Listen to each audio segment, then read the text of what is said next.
Unfortunately, liberalism has so infected our culture that disregard for our police officers is now widespread.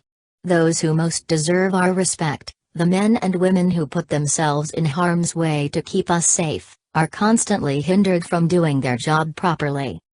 That's being seen in a shocking new case unfolding in Bunker Hill, Miami County, Indiana, where the entire police force has resigned because the town council repeatedly asked them to perform illegal, unethical, and immoral activities. Michael Thomason, who has served as town marshal for the last 4 years, is leading the resignation of himself and 4 volunteer reserve officers. Thomason and his team had been considering resignation for months after being subject to ongoing harassment and intimidation from the local politicians. One of the main charges against the Bunker Hill Town Council is that they wanted to use the police to collect information on their political rivals. The police officers refused to take part in unethical abuses of their resources.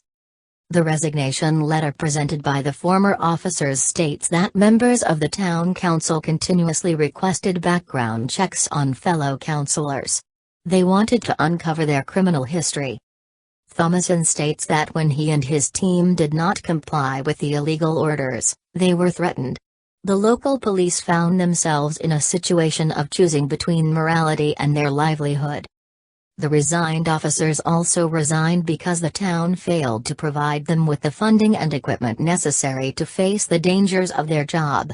There was not enough quality body armor to go around, putting the policemen's lives at risk when out on the streets. Thomason said, "I did not want to send someone out there with bad body armor, so I would take mine off and provide it to the other officers.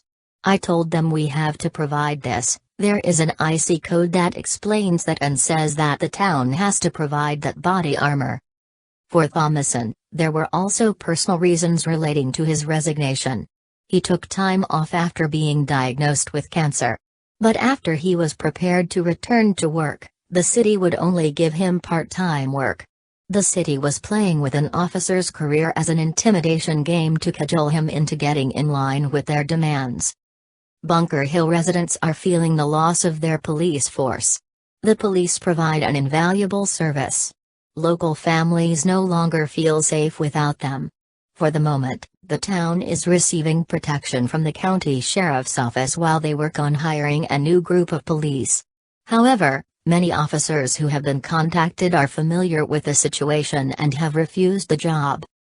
As expected, the town council denies that it's been involved in any wrongdoing.